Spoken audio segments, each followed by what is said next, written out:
त्यांनी या जगाला धर्म दिला. न जच्चा वसलू होत न जच्चा होत बमण्णो, कमण्णे वसलू होत कमण्णे होत बमण्णो.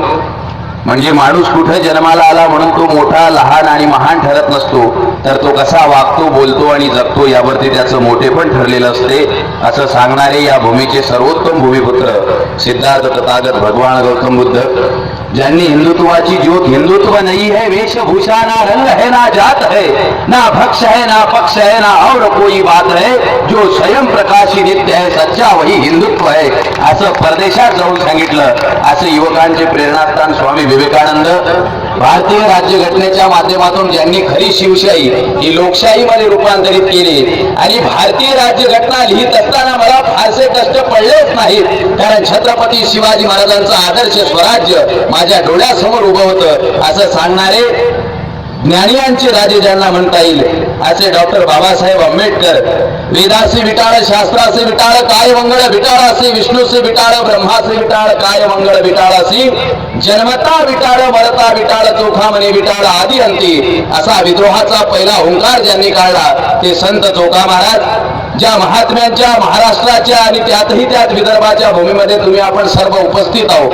मी नेहमी म्हणत असतो की या जगामध्ये अनेक साधू झाले, ज्यांनी अनेक मठ मंदिर आणि देवस्थान स्थापन केले, परंतु असा एक साधू झाला ज्यानं सांगितलं की मी कुणाचा गुरु नाही आणि माया कोणी चला नाही. श्री संत गाडगे बाबा हुए निष्काम कर्मयोगी महान, संसार करके परमार्थ साधु बन जाओ भाग्यवान.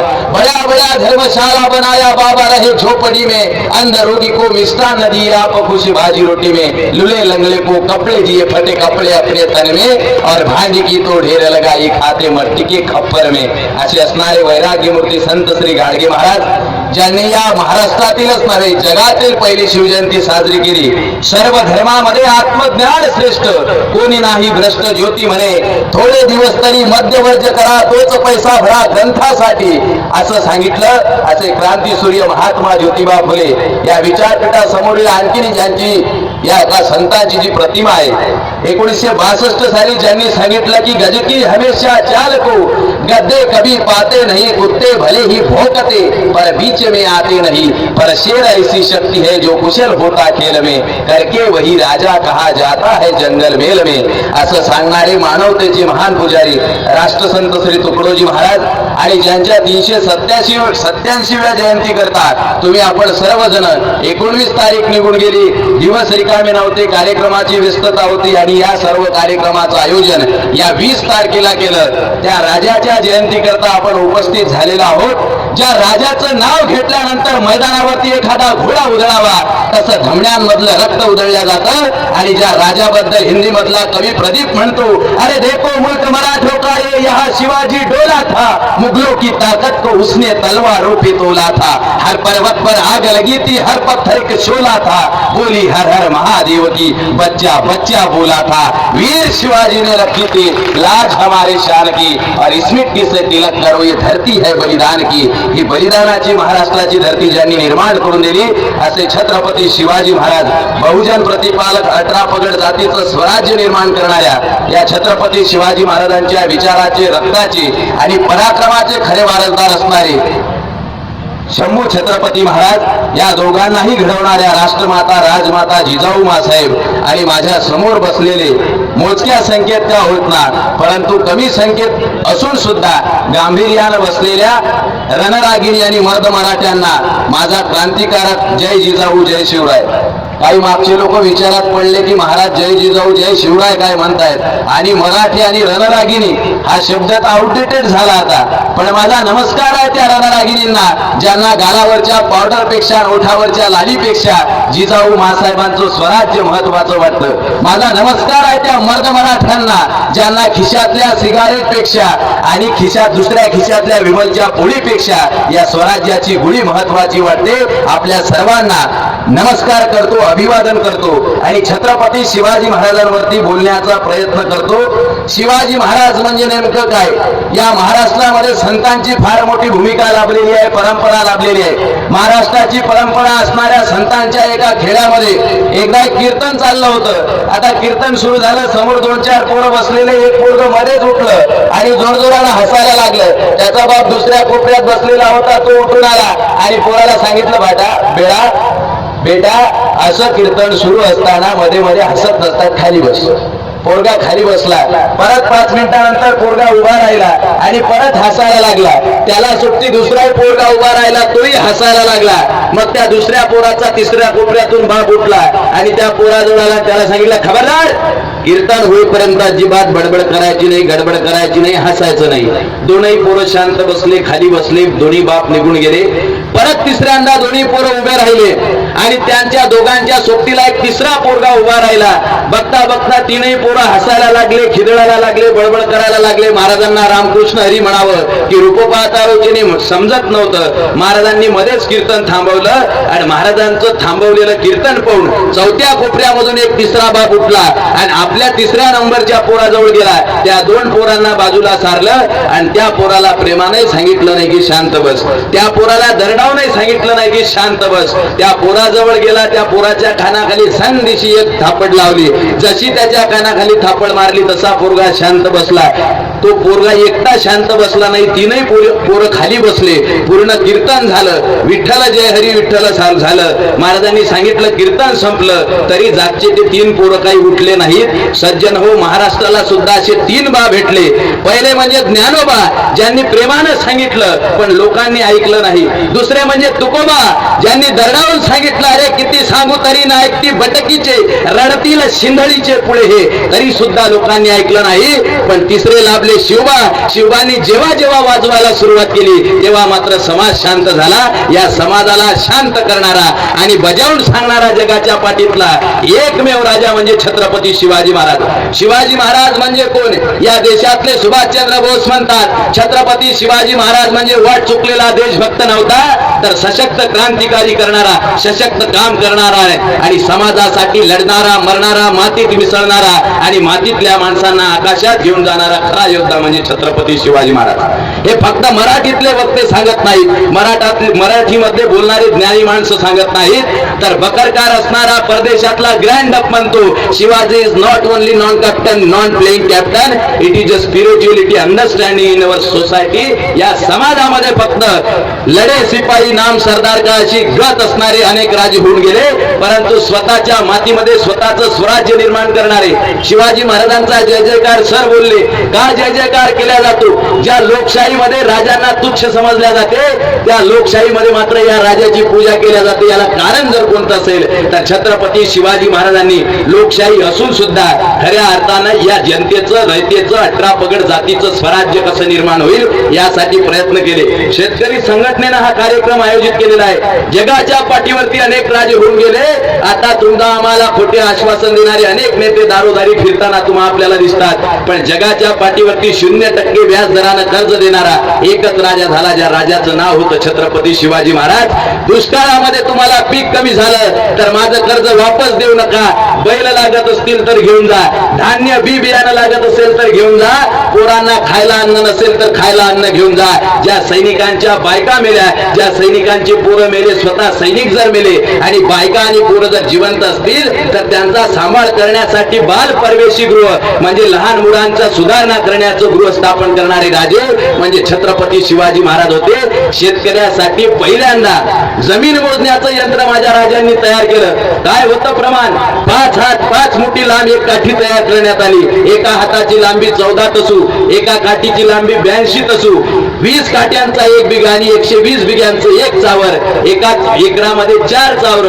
अशा 4 चावरांना होणाऱ्या पिकामधून 3 तक्षिमा धान्य शेतकऱ्यानं स्वतःला ठेवायचं आणि 2 तक्षिमा धान्य सरकारला द्यायचं. पीक जर झालं नाही तर ते सुद्धा द्यायचं नाही. म्हणून जनसामान्यामध्ये विश्वास निर्माण झाला.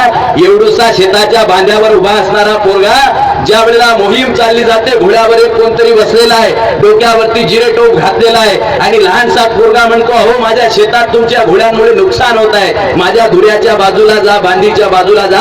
तो मात्र ऐकायला तयार होत नाही. त्यावेळेस एवढूसा पोरगा, जिरेटोप घातलेला माणूस, शिवाजी ऐका नाही त्याला माहित नाही, पण त्या जिरेटोप घातलेल्या घोड्यावर बसलेल्या माणसाला म्हणतो, अरे खबरदार टाकसाल टाच पुढे तर चिंदळ्या उडविल राई राई एवढ्या.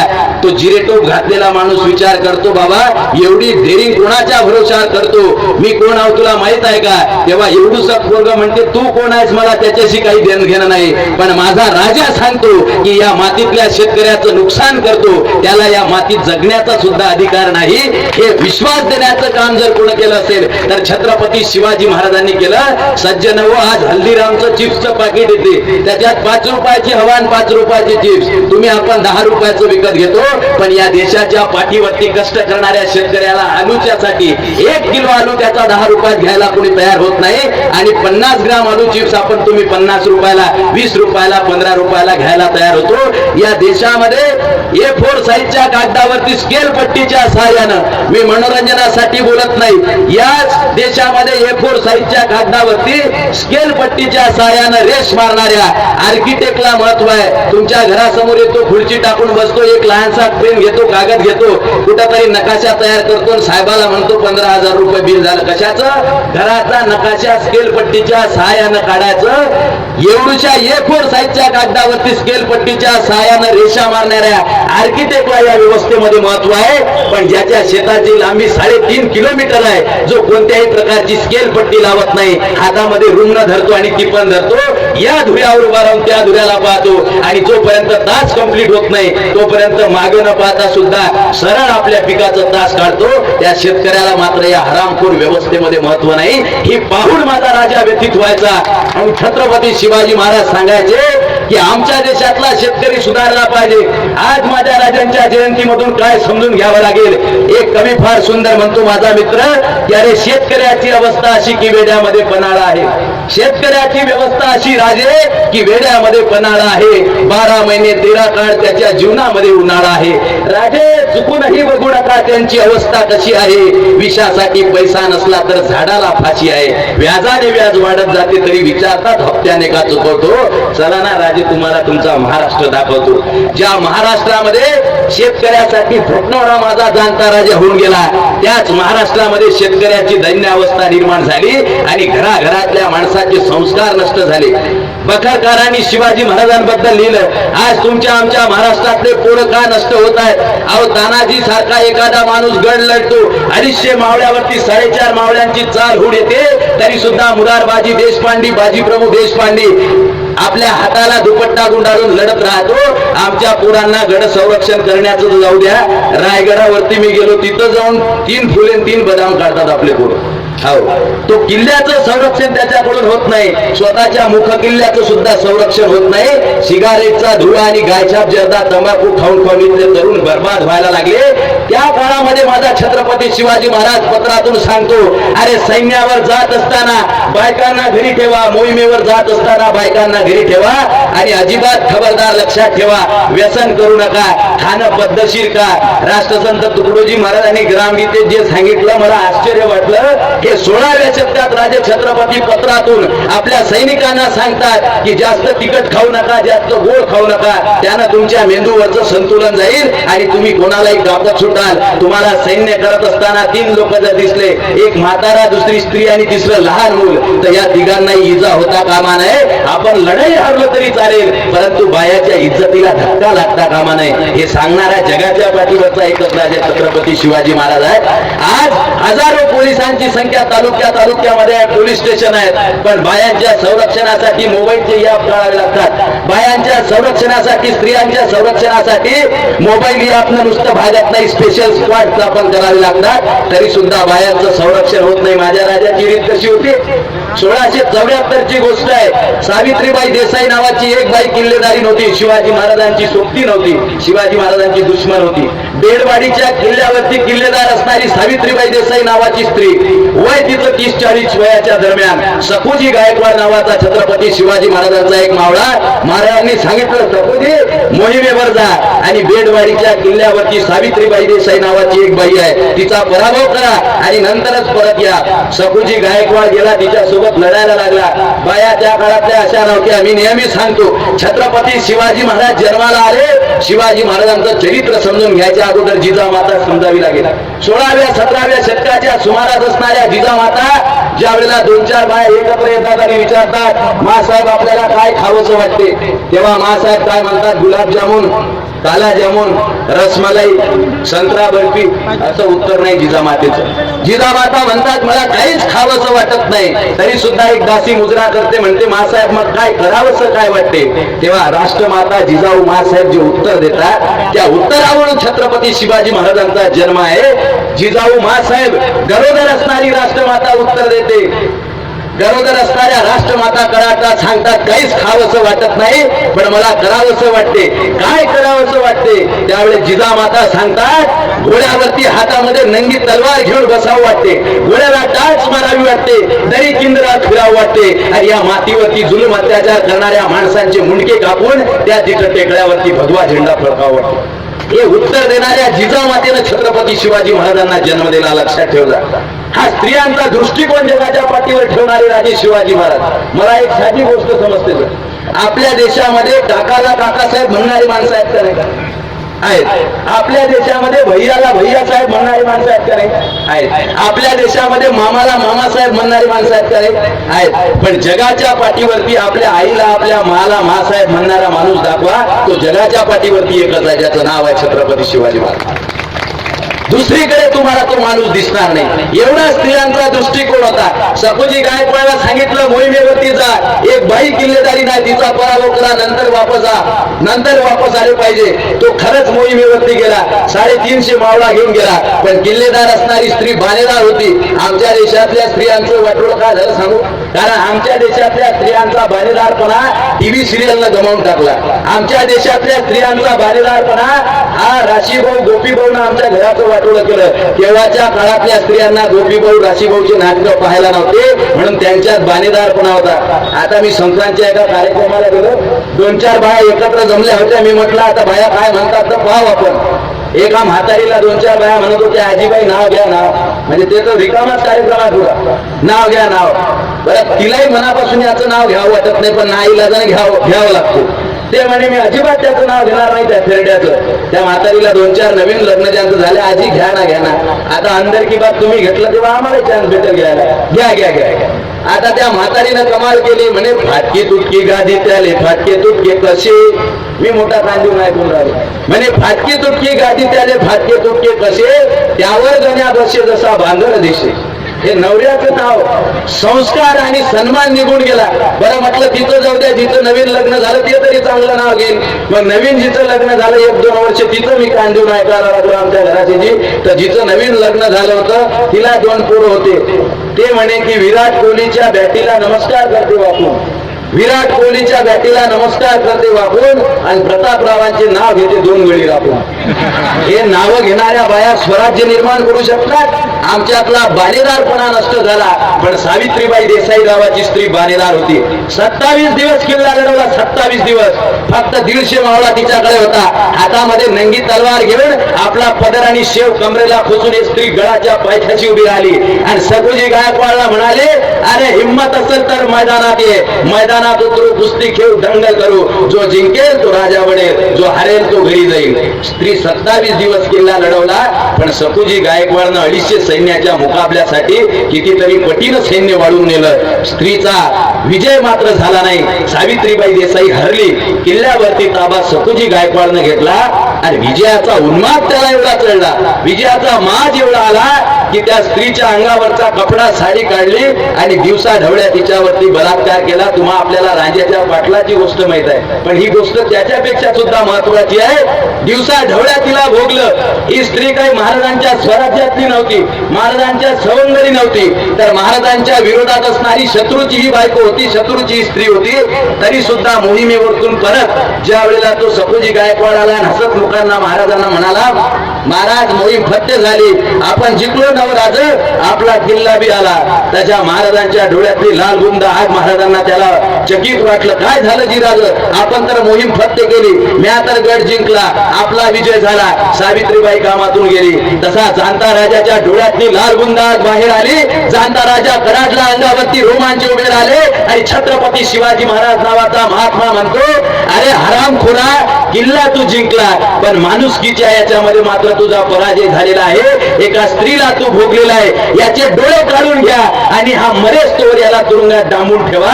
जगाच्या पाठीवरती एवढी कठोर शिक्षा देणारा राजा फक्त एकच झाला, ज्या राजाचं नाव होतं छत्रपती शिवाजी महाराज. सज्जन हो, हा दृष्टिकोन स्त्रियांविषयी समजला तर शिवाजी समजला, शेतकऱ्यांविषयी जर दृष्टिकोन समजला तर शेतकरी समजला. आज गावागावामध्ये स्वतःच्या तोंडाचा संबळ करून वाजवणारे वक्ते गावागावात फिरून राहिले आणि ते तुम्हाला सांगतात की शिवाजी हिंदू धर्माचे होते, शिवाजी मुसलमान धर्माच्या विरोधात होते.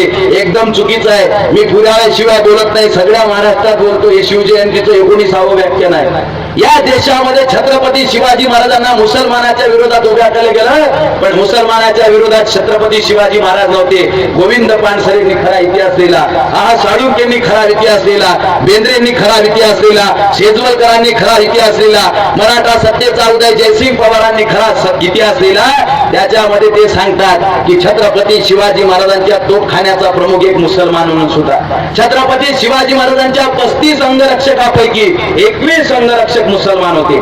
छत्रपती शिवाजी महाराजांचं जगाच्या पाठीवरती हे चित्र जे दिसते ना, जगाच्या पाठीवरती पहिलं चित्र काढणारा माणूस जर कोणी असेल तर मीर कासिम नावाचा एक मुसलमान होता. अरे ज्या माणसाच्या जमातीतील माणसांनी आपल्याला तुमच्या आमच्या राजाचा चेहरा दाखवला, तो राजाच्या विरोधात कसा काय असू शकतो? मदारी मेहतर नावाचा एक मुसलमान.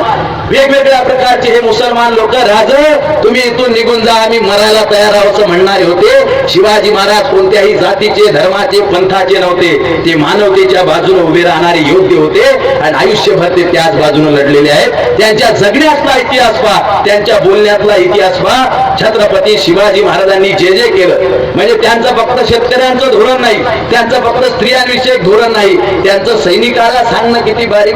एखाद्या राजाला अफजल खानाचं आणि औरंगजेबाचं सैन्य किती मोठं, सर्वात मोठं सैन्य आणि सर्वात छोटं जर राज्य कोणाचं असेल तर ते छत्रपती शिवाजी महाराजचं. पुणे, सुपे आणि चाकण एवढ्या भागामध्ये व्याप्त असणारं स्वराज्य, तरी सुद्धा माझा राजा बाणेदारपणे उभा राहतो आणि सांगतो की स्वराज्यासाठी रक्ताचं पाणी करेल, तरी सुद्धा माझं स्वराज्य जाऊ देणार नाही.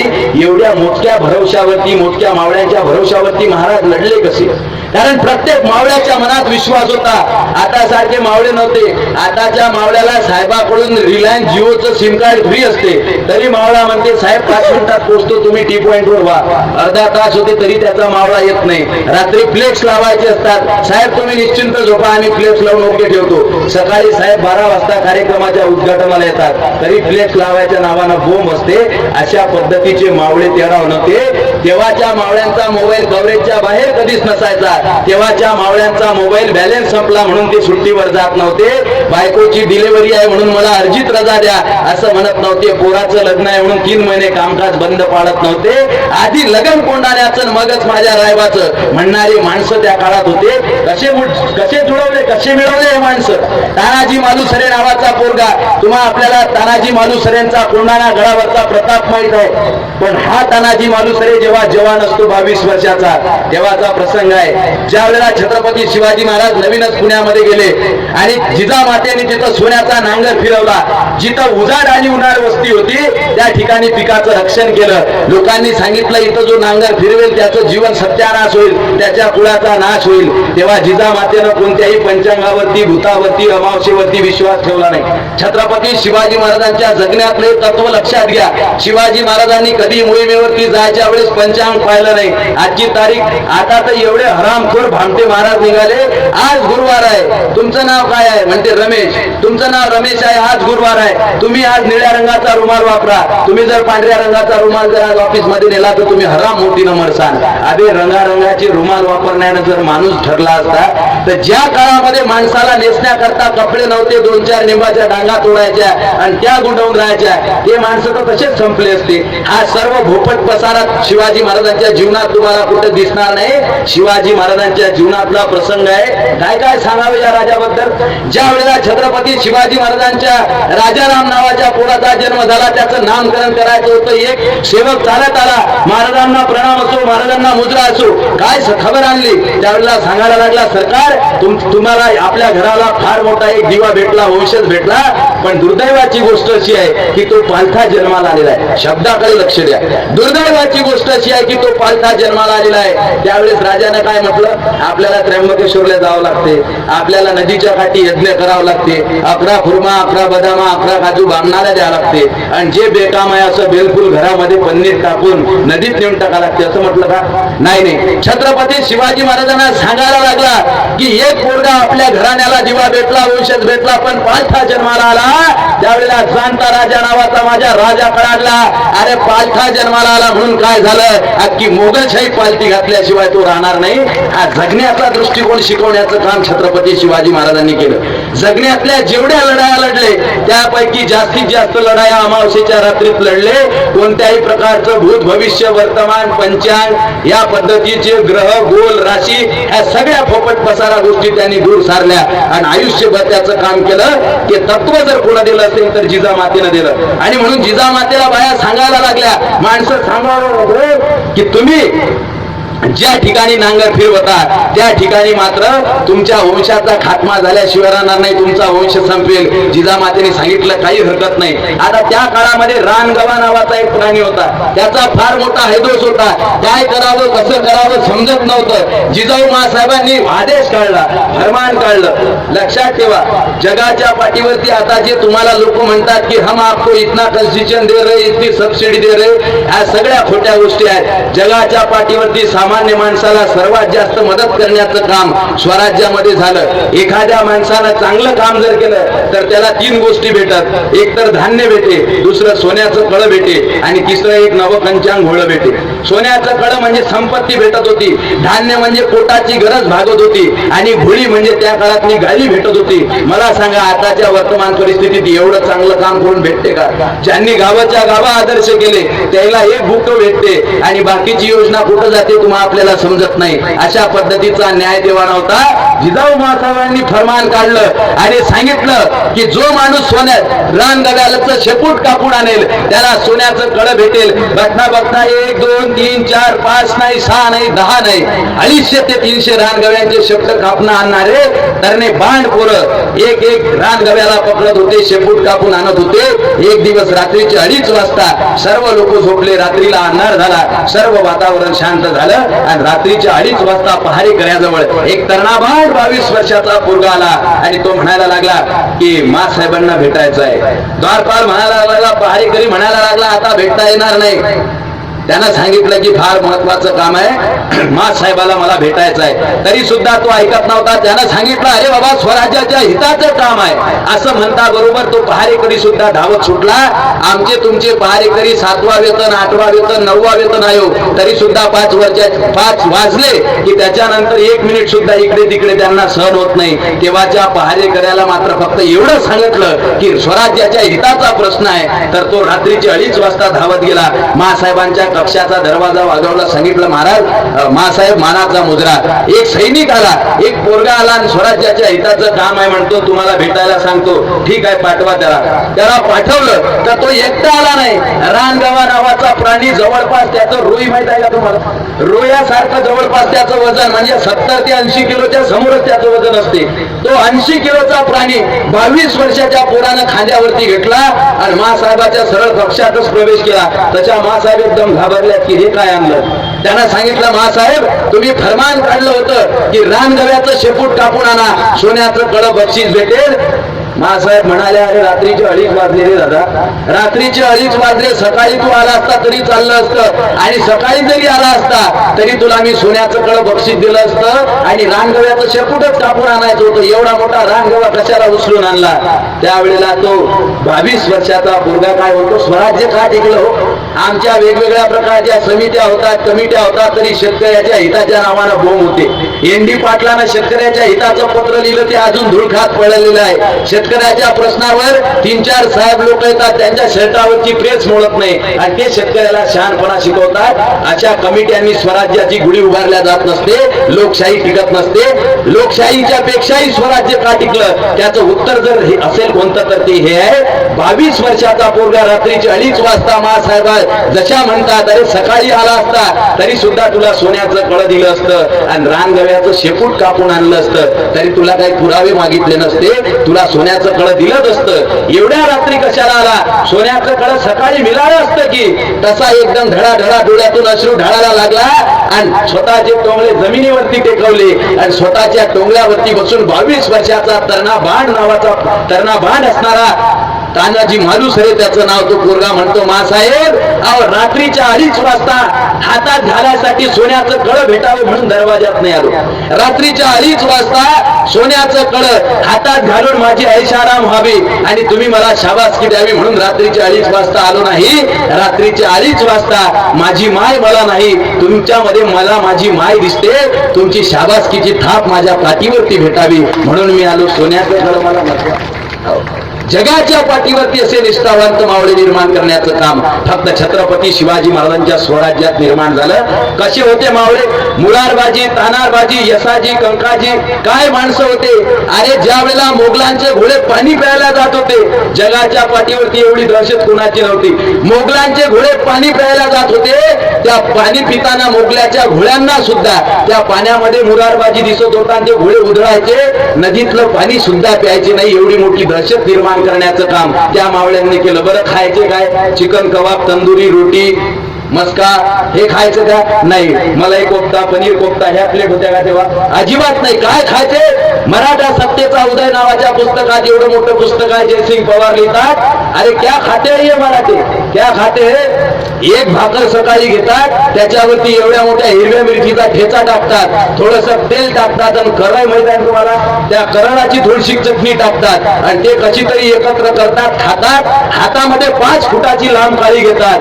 5 फुटाची लांब काळी घेऊन एक दिवस एक सैनिक चालला आणि दुसरा आला, म्हणाला, कार प्राणाची कुठं चालला तू? म्हणला मी शिकारीला चाललो. कसली शिकार करतो तू? म्हणला वाघाची शिकार करतो. अरे तलवारला का बिचवे काही भाला बिला? अरे त्याची कशाला गरज लागते?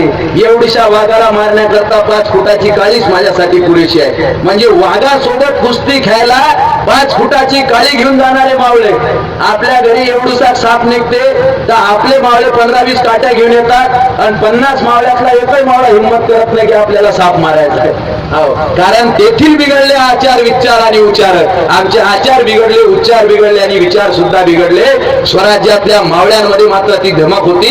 आयुष्यामध्ये त्यांनी कधी पराभव पाहिला नाही. कधी कधी 150 सैन्य राहायचं आणि तिकडून औरंगजेब 3,500, 4,000, कोणता दिलेर खान आणखीन मोठं सैन्य घेऊन यायचा. त्या सैन्यासोबत लढायचं कसं? शिवाजी महाराजांनी फक्त तलवारीने युद्ध जिंकलं नाही, लक्षात ठेवा. नंदुरबारला मी व्याख्यानाला गेलो.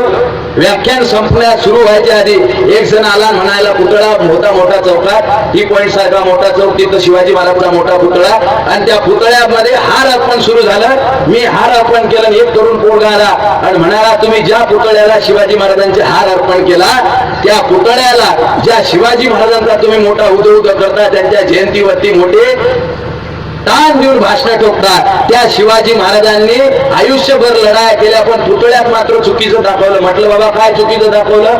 म्हणे शिवाजी महाराजांच्या हातामध्ये तलवार नंगी आहे, पण ढाल जी असते ती ढाल समोरून आलेल्या वार अडवण्याकरता असते आणि तुमच्या शिवाजी महाराजांनी तर मात्र ते पाठीला लावली आणि हातामध्ये पुढे तलवार घेतली. मी म्हटलं मित्रा, शिवाजी महाराज तुझ्यासारखे ग्रॅज्युएशन झाले म्हणजे लय हुशार झाला तू, असं समजू नको. शिवाजी महाराजांना त्या काळात समजलं असेल. आम्ही सुद्धा शिवाजी महाराजांच्या विचारांचे वारसदार आहोत. मी म्हटलं शिवाजी महाराजांना त्या काळात समजलं असेल की 350 वर्षानंतर पुढून वार करणारी अवलाद जन्माला येणार नाही, तर पाकिस्तान सारखा हरामखोर देश पाठीमागून वार करणार आहे, ते वार सुद्धा अडवता यावे म्हणून त्यांनी ढाल पाठीला लावली असेल. आता काय उत्तर द्यायचं? या देशामध्ये छत्रपती शिवाजी महाराज नावाचा महात्मा तुम्हा आपल्याला समजून घ्यावा लागेल, ज्यांनी फक्त तलवारीने युद्ध लढले नाही. महाराज 150 सैन्य असलं, 450 दाखवायचं असलं काय करायचे? एक लांब काठी घ्यायचे, त्याच्यावरती 2 टेंबे लावायचे आणि 2 मशाली लावून 2 सैनिकांना सांगायचे की हा टेंबा असे 2 हातात घेतल्यापेक्षा असे मध्ये काठी पकडायची, 2 तिथं लावायचे, 2 परत मध्ये लावायचे आणि 1 परत मध्ये लावायचा. एका मावळ्याच्या हाती किती मशाली झाल्या? पाच मशाली, 150 मावळे असले तर 150 into 5 इज इक्वल टू जेवढे येतील तेवढे मावळे दिसायचे आणि समोरचा कसा घाबरायचा, काय करायचं.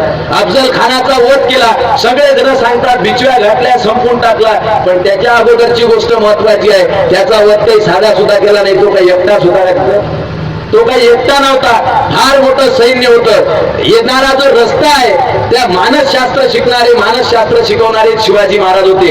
मानसशास्त्राचा अभ्यास, समाजशास्त्राचा अभ्यास, सगळ्या गोष्टीचा अभ्यास करणारे होते. पहिल्यांदा ज्या वेळेला भेटीला गेले त्यावेळेला फार मोठ्या पद्धतीचं त्याचं जे आक्रमक जे रूप आहे ते शांत झालं पाहिजे म्हणून मोठमोठ्या प्रकारचे तिथे हिरे जवाहरात लावले. तो बहादूर ते पाहण्यात व्यस्त झाला आणि आपल्याला काहीतरी करायचं आहे याची ढिलही त्यानं सोडून दिली.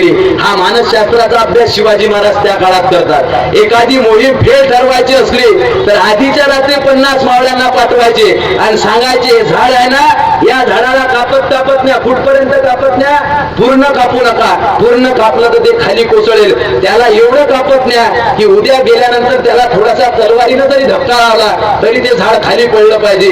रात्री मावळे सगळे झाड तशा पद्धतीचे कापून ठेवायचे आणि सकाळी जर मोठं सैन्य आलं तर त्यांना फक्त एकच काम राहायचं, एका चांगल्या झाडावरती चढायचं, मोठा बांबू घ्यायचा आणि सगळ्या झाडांना फक्त धक्के मारायचे. धक्के मारले की जोरानं वेगात येणारे घोडे त्या झाडाला अडायचे, इकडे पडायचे, तिकडे पडायचे आणि सैन्याचा पराभव व्हायचा. जगाच्या पाठीवरती शक्ती वापरणारा, युक्ती वापरणारे छत्रपती शिवाजी महाराजांसारखे राजे दुसरे जगात झालेले नाहीत. हा छत्रपती शिवाजी महाराजांचा वैचारिक दृष्टिकोन तुम्हा आपल्याला समजला पाहिजे.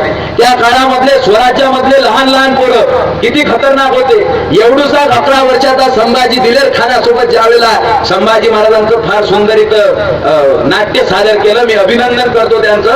तो 11 वर्षाचा संभाजी दिलेर खानाच्या सोबत ज्यावेळेला शिवाजी महाराजांनी तह केला, तह झाल्यानंतर 23 किल्ले दिले आणि त्या बदल्यात काही हत्ती सुद्धा त्यांना परत दिले होते. आता या हत्तीचं करायचं काय म्हणून शिवाजी महाराज विचार करायला लागले आणि विचार करता करता त्यांच्या लक्षात एक गोष्ट आली की आता हे हत्ती आपल्याला तिकडे घेऊन जायचे. पण न्यायचे कसे, कारण या हत्तींना खायला काही कमी धान्य लागत नाही, करावं तरी काय. शिवाजी महाराज विचार करत आहेत आणि बाजूला 11 वर्षाचा हे शाळेत जाणारे पोरं आहेत ना, 11 वर्षाचा म्हणजे 6 आणि 5 5व्या वर्गातला, 5व्या वर्गात जाणाऱ्या पोराचं जेवढं वय आहे तेवढ्या वयीचा संभाजी उभा आहे आणि एवढ्या 11 वर्षाच्या संभाजीला विचारात मग्न पाहून, त्याच्या बापाला छत्रपती शिवाजी महाराजांना सुद्धा विचारात मग्न पाहून तो दिलेर खान त्या 11 वर्षाच्या संभाजीची मजाक घ्यावी म्हणून बयाच त्या संभाजीला, गंमतच त्या संभाजीला म्हणतो की अरे संभा, तू इतना सा है और ये हाथी तो इतने बड़े हैं, तू इतना सा है और ये हाथी तो इतने बड़े हैं, ये सब हाथी तू महाराष्ट्र में कैसे लेके जाएगा. एवढ्या पोराला प्रश्न केला. बुद्धी नावाची चीज काय असते, ते फक्त बदाम पाक खाऊन आणि ते कोणतं हॉर्लिक्स पिऊन काही बुद्धी वाढत नाही माणसाची. त्याकरता रक्तामध्ये बुद्धी असावी लागते आणि समजून घ्यावं लागते, बापाची शौर्य गाथा समजून घ्यावं लागते. दुर्दैवानं आमच्या बापानं काही शौर्यच केलं नाही. तो 4 भिंती बांधण्यात, त्या 4 भिंतीची जेवढी फिनिशिंग करते की म्हणजे तिथं जर माणूस ठेवला तर घसरत घसरकुंडी सारखा खाली पडेल एवढी चोपडी भिंत बनवते. त्या 4 भिंतीच्या पलीकडे त्याला काही बनवता येत नाही. पण समाजाच्या उघड्या भिंतीचा संसार करणाऱ्या छत्रपती शिवाजी महाराजांचं शौर्य 11 वर्षाच्या संभाजीनं पाहिलं होतं. 11 वर्षाचा संभाजी दिलेर खान विचारतो, केवढे संभा, तो इतना सा है और ये हाथी तो इतने बड़े हैं, ये तू महाराष्ट्र में कैसे लेके जाएगा. त्यावेळेस तहामध्ये 23 किल्ले आपल्या बाबानं, आपल्या अब्बाजांना सुद्धा याला दिलेले आहेत. याची जाण असणारा संभाजी म्हणतो, मला नवल वाटलं इतिहासामध्ये ते वाचत असताना. एवढा 11 वर्षाचा संभाजी म्हणतो की मैं इतना सा हूं और हाथी इतने बड़े बड़े हैं, कोई बात नहीं, ये तो जानवर है. 11 वर्षाचा संभाजी म्हणतो, अरे ये तो जानवर है, इन्हें हम घीस के लेके जाएंगे, पीट के लेके जाएंगे, इन्हें हम मार के लेके जाएंगे, लेकिन आप हमें एक बात बताइए. 50 वर्षाच्या जवळपास वय असणाऱ्या दिलेर खानाला 11 वर्षाचं पोरग म्हणते, हम तो इन्हें घिस के ले जाएंगे, पीट के लेके जाएंगे, ये तो जानवर है, ये यहाँ से वहां जा सकते हैं, लेकिन आप हमें एक बात बताइए, हमारे अब्बा जान ने जो आपको 23 किले दिए हैं वो तो महाराष्ट्र में है, उसे आप आगरा में कैसे लेके जाओगे. जे माझ्या बापानं तुला किल्ले दिले ते तर निर्जीव भिंतीचे आहेत, ते तू आग्र्याला कसे घेऊन जाणार आहेस? हा एवढा वैचारिक प्रश्न करणारा संभाजी जर या समाजात शिकणाऱ्या शाळेत जाणाऱ्या पोरांना समजला असता तर छत्रपती संभाजी महाराजांची जी मलिन प्रतिमा उभी केली, संभाजी महाराज म्हणजे कसे दारू पिणारे, तमाशाच्या फळात बसणारे आणि ते जिबुतुन्निसा आणि ते औरंगजेबाच्या पोरीन त्यांच्यासोबत लफडे करणारे संभाजी सांगितले गेले. अरे जगाच्या पाठीवरती संभाजी नावाचा एक माणूस झाला ज्यानं वयाच्या कम म्हणजे ज्ञानेश्वरांनी 16व्या वर्षी ज्ञानेश्वरी लिहिली, तुम्हा आपल्याला माहित आहे. पण कमी वयामध्ये माझ्या छत्रपती संभाजींनी बुधभूषणम नावाचा ग्रंथ लिहिला, 7 शतक नावाचा ग्रंथ लिहिला. त्या बुधभूषणमच्या प्रस्तावनेत संभाजी महाराजचं एक वाक्य आहे, इथल्या तरुण पोरांनी लिहून घ्या. काही कोणते नोकरी भेटत नाही तर बाबाजी जोड जाते, म्हणते माय भविष्य पहा, याच्यात धनरेश दिसते का, याच्यात आयुष्य रेषा दिसते का? अबे त्या बाबाजीने जर ते दिसले असते त्यांना काय तो धंदा टाकला असता धनरेषा पायाचा. हे सगळ्या तरुण पोरांनी स्वतःच्या हातावर नाही स्वतःच्या काळजावरती गोंधून घ्या. बुधभूषणमच्या प्रस्तावनेत छत्रपती संभाजी महाराज म्हणतात, जे प्रयत्नवादी असतात, वाक्य ऐकून घ्या, संभाजी महाराज म्हणतात जे प्रयत्नवादी असतात तेच खरे मर्द असतात आणि जे प्रारब्धवादी असतात ते नामर्द असतात. आपण मर्द आहो का नामर्द आहो याची तपासणी स्वतः करावी लागेल. संभाजी समजून घ्यावं लागेल हे संभाजी महाराज का घडले, कारण छत्रपती शिवाजी महाराजांनी त्या पद्धतीची घडवणूक केली म्हणून. मग मावळे कसे मिळवायचे छत्रपती शिवाजी महाराज? एका मावळ्याची कहाणी एवढी आहे, एका मावळ्यावरती मी 7 दिवस बोलू शकेल एवढं मोठं कर्तृत्व आहे. मुरारबाजी असेल, तानाजी असेल, अरे 78 वर्षाचा शेलार मामा, 78 वर्षाचा शेलार मामा कधी रायगडावरती जाऊन पहा, आपल्या खांद्याला लावलेली कॉलेज बॅग सुद्धा बाजूला काढून ठेवाल तुम्ही, पैदल चालणं सुद्धा जीवा राहील, पायात घालायची सँडल सुद्धा बाजूला काढल्या जाईल. एवढं चालणं त्या ठिकाणी चढणं भारी जाते. त्या गडावरून म्हातारा असणारा शेलार मामा जखमी झालेले 2 सैनिक खांद्यावरती घेतो आणि गडाच्या खाली उतरतो. उपचार करण्याकरता जखमी झालेल्या 2 सैनिकांना खांद्यावरती उचलून आणतो. हे एवढं मोठं अचाट सामर्थ्य का आलं? कारण त्यांचं फक्त खाणं ताकदवर नव्हतं. शिवाजी महाराजांच्या सैन्याचा एकमेव अपवाद आहे, त्यांचं सैन्य 12 महिने सैनिकाचं काम करणारं नव्हतं. बाकीचे सगळे ऍक्टिंग करायचे, म्हणजे ऍक्टिंगचे सैन्य अनेक होतं. अफजल खानाकडे एवढं सैन्य होतं 5,500, पण त्याच्यातले काही एवढं जेवत होते, समजते ना? त्याच्यातले काही एवढं जेवत होते की अर्ध्या तासात झोपून जायचे. शिवाजी आला काय, गेला काय, आपला सैनिक मेला काय आणि त्याचा राहिला काय याचं काही त्यांना भान राहत नव्हतं.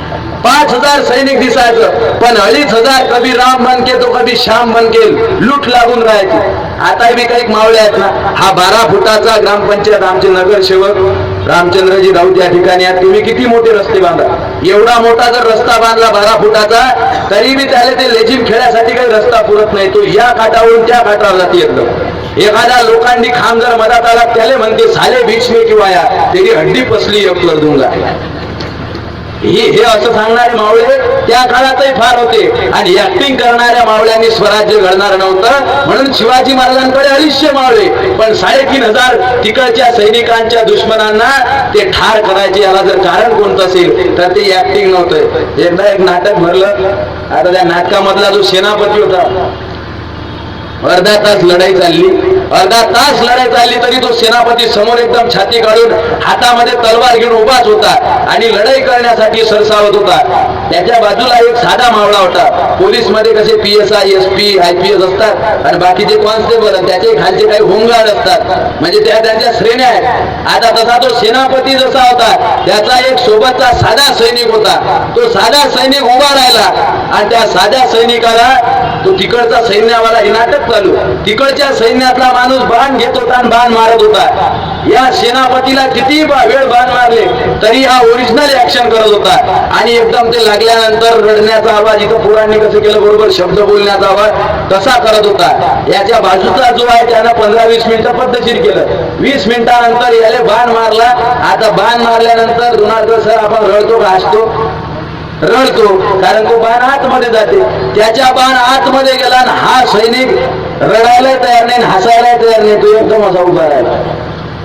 आता सेनापतीला विचार पडला की अरे आता बाण मारल्यानंतर यानं रडायची ऍक्शन केली पाहिजे आणि एकदम अशी छाती मागं घालून अरे बापरे मर गया रे म्हणायला पाहिजे. हा तर काहीच म्हणायला तयार नाही. तो सेनापती त्याच्याकडे गेला आणि म्हणे बया तोंडातले काही समजते का नाही. तिकडून नाटक चालू आहे, हजारो लोक नाटक पाहून राहिले आणि बाण तुझ्या छातीत मारला आणि तू ऍक्शनच करायला तयार नाही. तो म्हणे तुम्ही जास्त शांतपणा करू नका.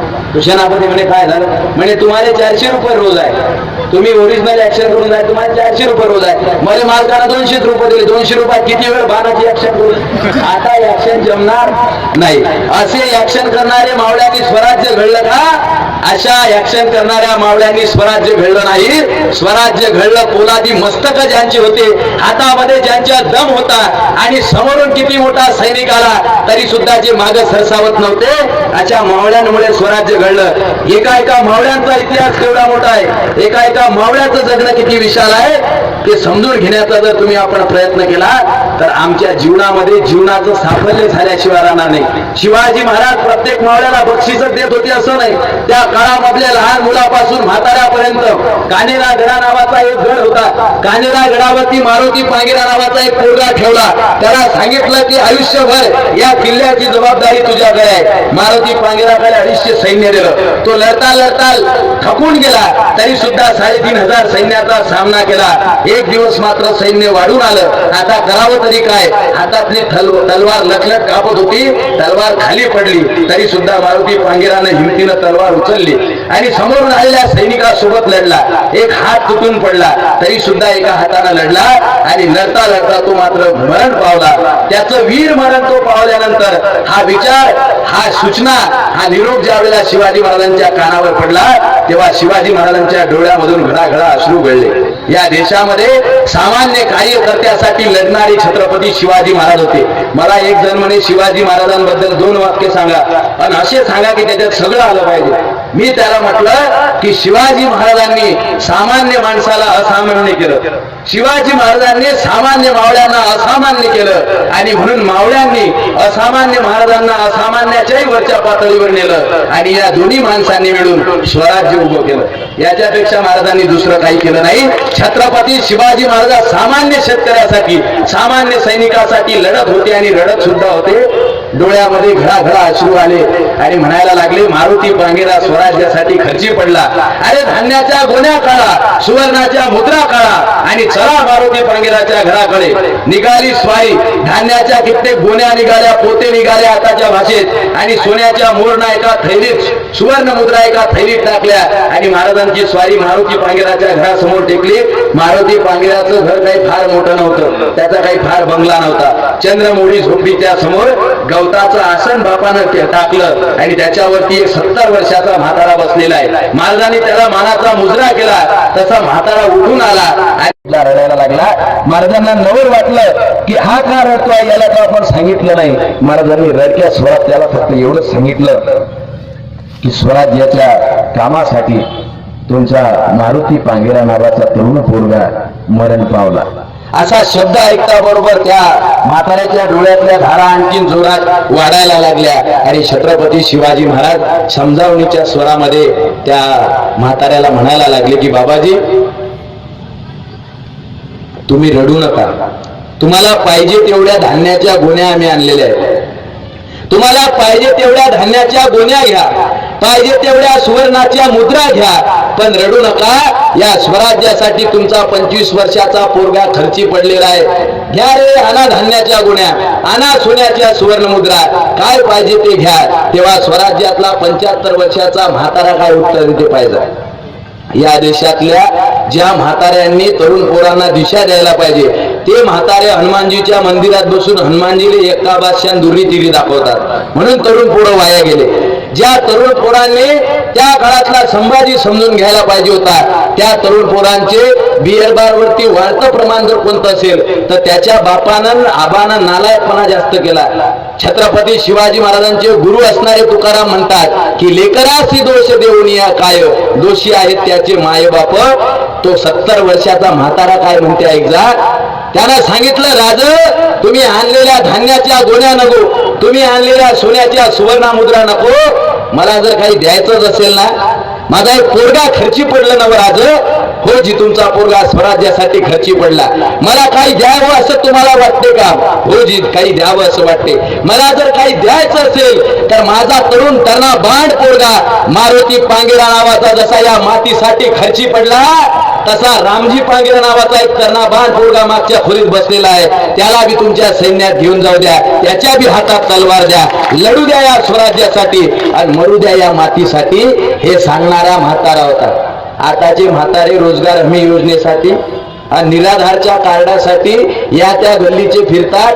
4 पोरं असून सुद्धा बापाला मी निराधाराव मी स्वाभिमान ठेवला तर या देशातल्या शेतकऱ्याचं काहीच होऊ शकत नाही. म्हणून दुनियाच्या पोरा आता लढायला शिक, निवडून दिलेल्यांना पाडायला शिक, शिक बाबा शिक, लढायला शिक. उंटावरून शर्यती सरकार शहाणा, त्याच्या कारकिर्दीत तुझा जीव पडलाय गहाणा.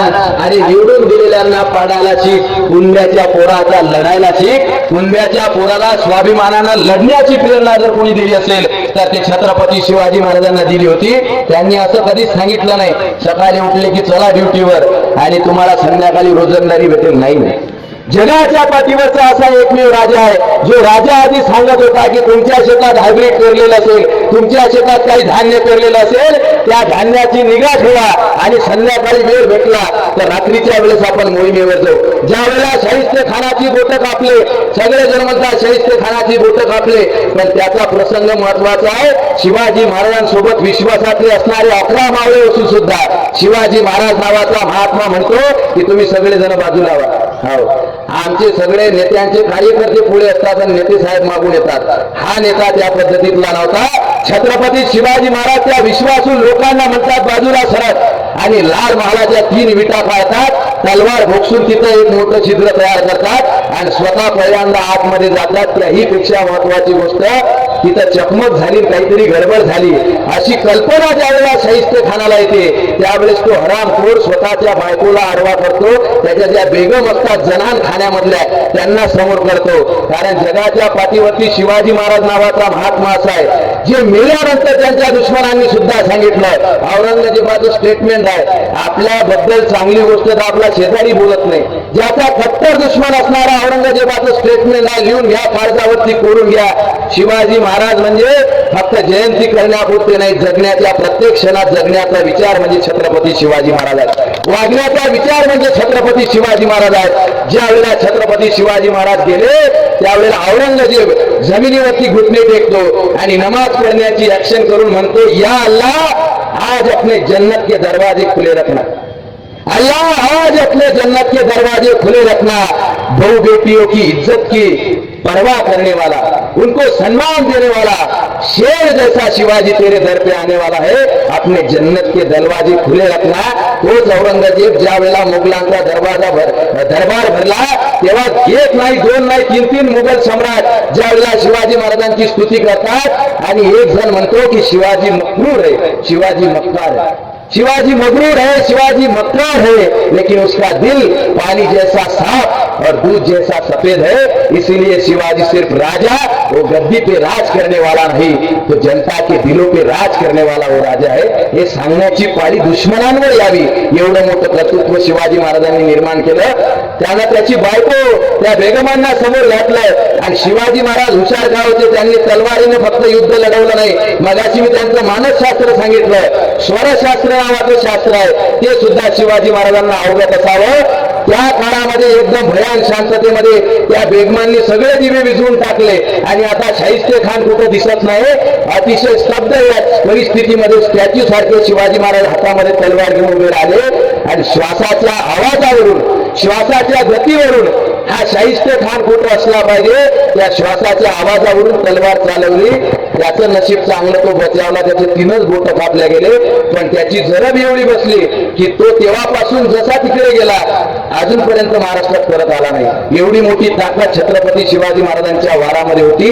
हे शिवाजी महाराज आपल्याला समजले पाहिजे. खूप सारं बोलता येईल शिवाजी महाराजांच्या निष्ठावंत मावळ्यांसारखं आपलं जीवन सुद्धा चांगल्या विचाराप्रती निष्ठावान व्हावं. एवढी अपेक्षा बाळगतो. आयुष्यामध्ये 4 गोष्टी फक्त लक्षात ठेवा. आपल्या घरातील तरुण पोरांच्या संस्कारावर लक्ष द्या. आपल्या घरातील बायांचा सन्मान करा. लहान पोरांवरती संस्कार जर झाले नाहीत तर आपल्या आयुष्याचं वाटोळं हे लक्षात ठेवा.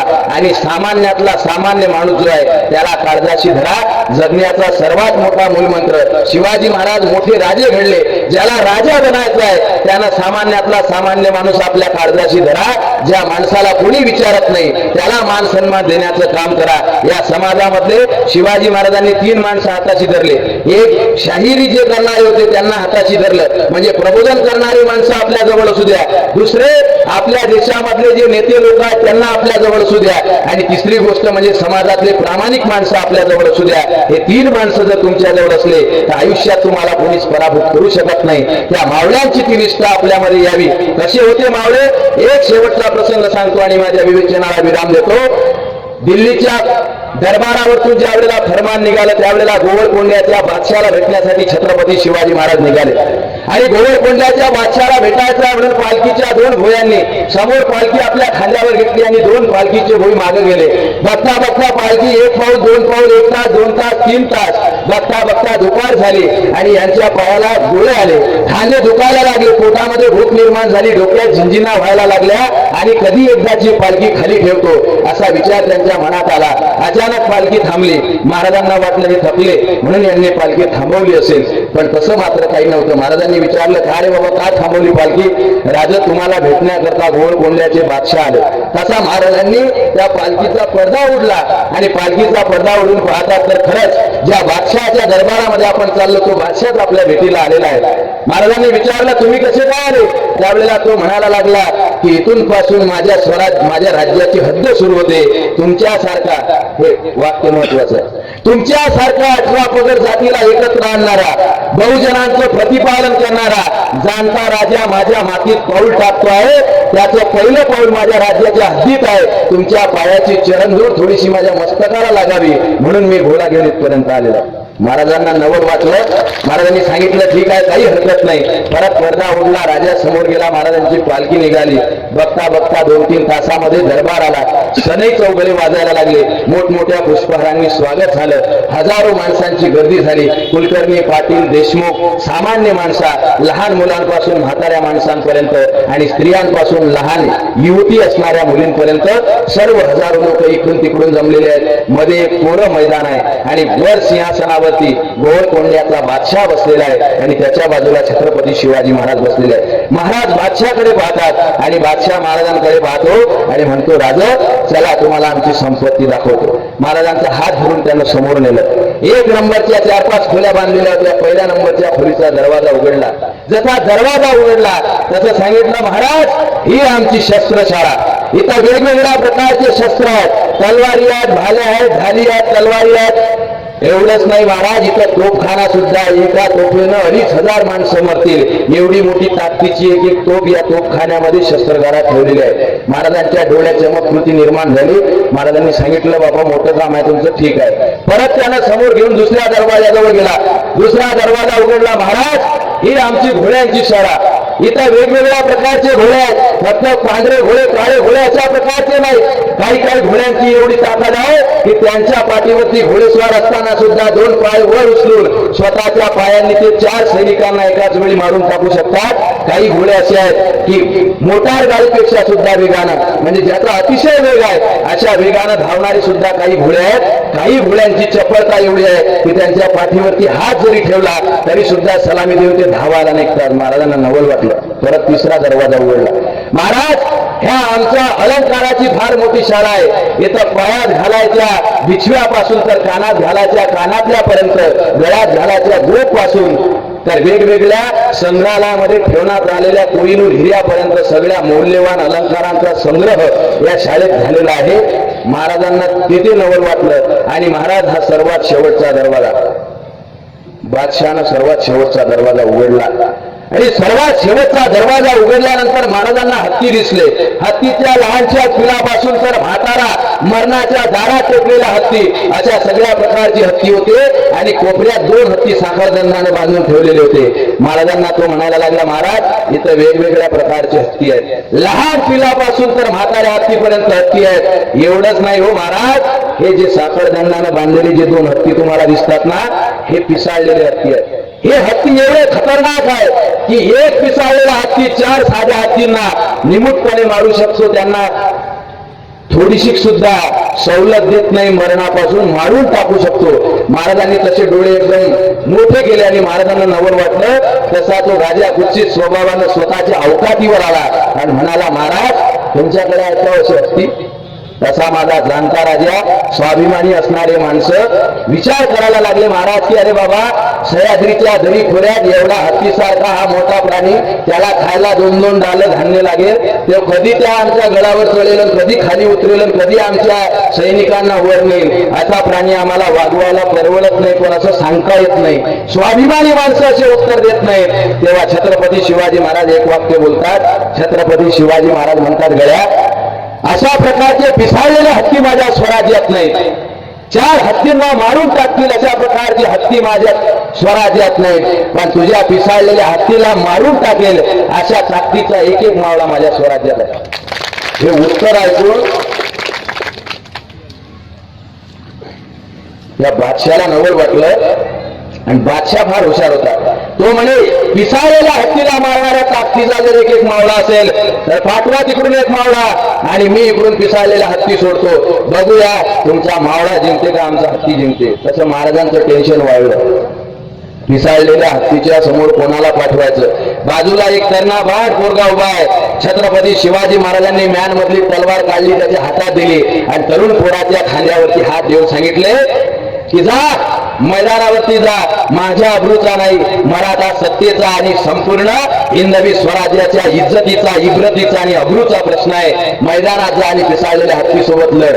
तसा तो निघायला लागला. महाराज म्हणत, अरे थांब, काही मरणागिरणाचा विचार करशील का नाही? त्यांना सांगितलं, राज हे जीवन तुम्हीच दिलेलं आहे, तुमच्यासाठी मराला विचार करण्याचं काम नाही. शिवचरित्र हे जगातला पहिली अशी गोष्ट आहे. शिवाजी महाराजांचा इतिहास हा जगातला पहिला असा इतिहास आहे ज्या इतिहासामध्ये माणसं मरण्यासाठी सुद्धा विचार करत नाहीत आणि मारण्यासाठी सुद्धा विचार करत नाहीत. हातामध्ये नंगी तलवार घेऊन हा पोरगा निघाला.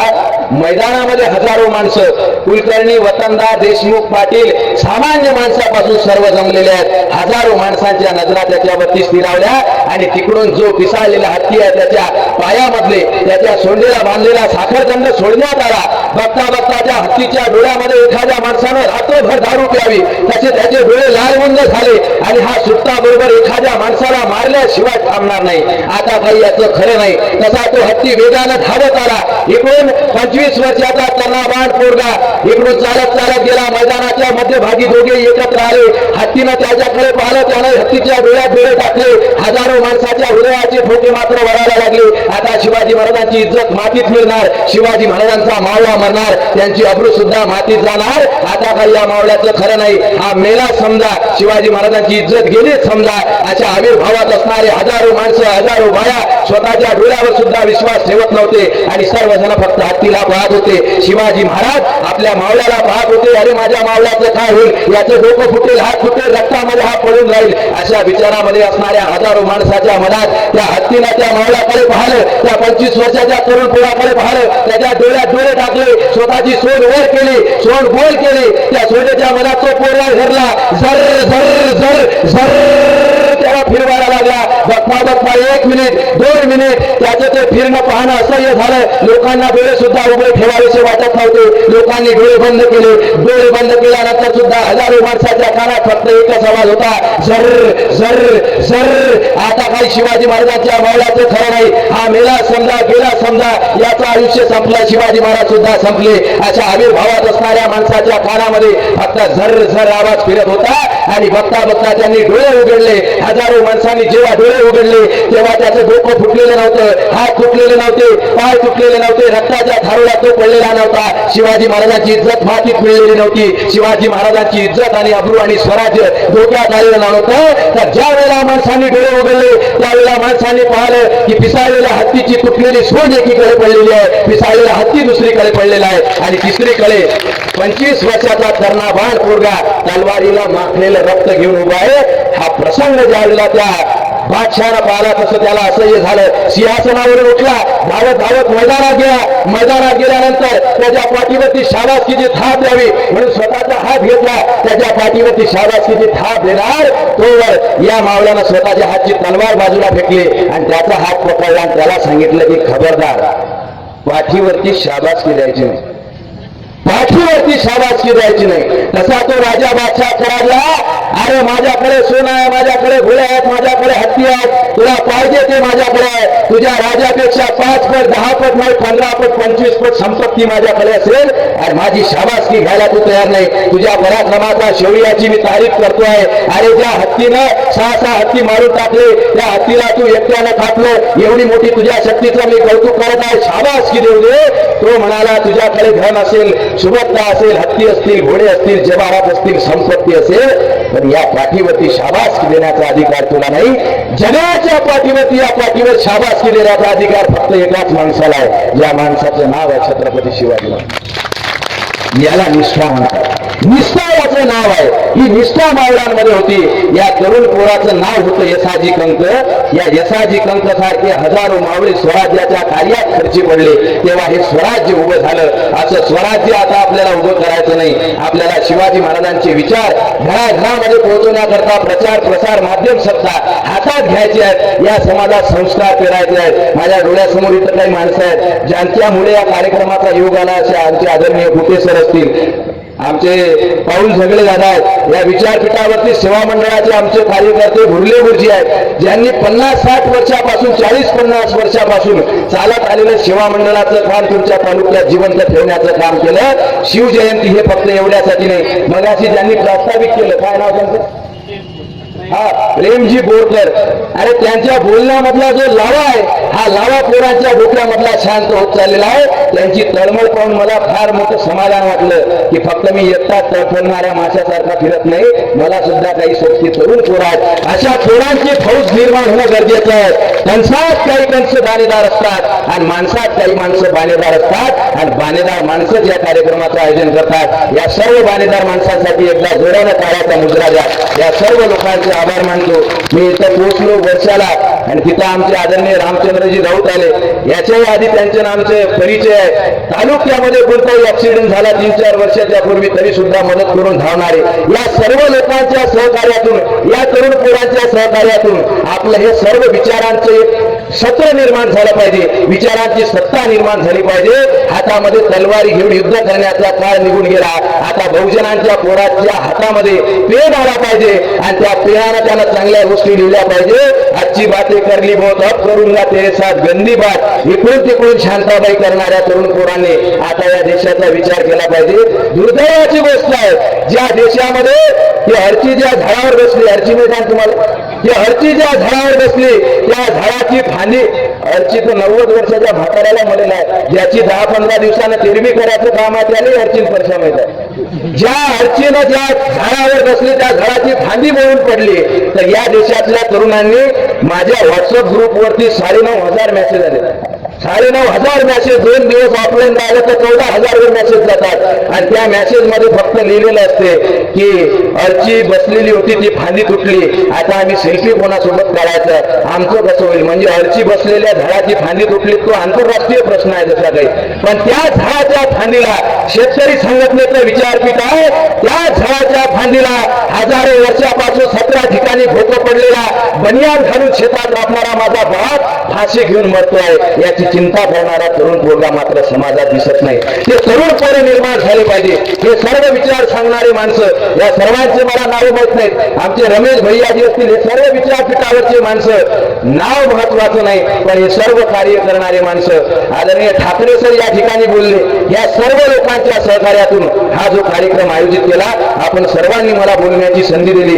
दररोज 4-4 ठिकाणी 1.5 तास असं बोलणं चालू आहे. माझ्या बोलण्यामध्ये जरा सॉफ्टनेस कमी झाला आणि जो रफनेस आला, तुमच्या कानाला जर काही त्रास झाला असेल तर त्याबद्दल आपल्या सर्वांची माफी मी अजिबात मागणार नाही. त्याबद्दल मला लोक म्हणतात मला माफ करा.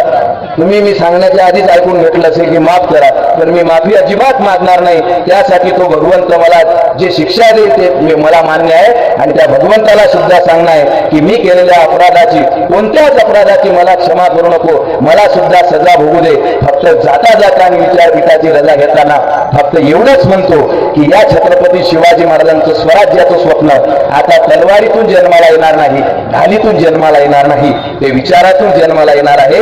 असे विचारांचे वारसदार घरोघरी फिरण्याचं काम आपण सर्वजणांनी करावं. कार्यक्रमाला बराच उशीर झाला तरी काही हरकत नाही, आपण सर्वांनी शांततेनं ऐकून घेतलं. कमी लोक असले तर मला जास्त जोरात बोलता येत नाही, म्हणजे जोमानं बोलता येत नाही, तरी सुद्धा काही महत्वाचे चेहरे त्यांचा रिस्पॉन्स पाहून मी जे काही बोललो, जेवढ्या वेळ बोललो असेल, आपण सर्वांनी मला शांततेनं ऐकून घेतलं. आपल्या सर्वांचे मनपूर्वक आभार मानतो आणि जाताना विचारपीठाची रजा घेताना माझ्या आवडीच्या 4 ओळीत फक्त एवढंच म्हणतो की मैं मुर्दों का हरदम साथी मुझसे मुर्दे मिलते हैं, मैं मुर्दों का हरदम साथी मुझसे मुर्दे मिलते हैं, जब जब मैं अंगार बोलूं तो जले हुए भी जलते हैं. दोस्तों तुम मेरा इतना सा काम करवा लेना, दोस्तों तुम मेरा इतना सा काम करवा लेना, एक दिया जलवा कर यहाँ से घर को अपने ले जाना. याद रखो ये दुनिया वालों, मैं इस भूमि का बेटा हूँ, याद रखो ये दुनिया वालों, मैं इस भूमि का बेटा हूँ और महाराष्ट्र के खातिर लड़े वो शिवाजी महाराज से छोटा हूँ. धन्यवाद.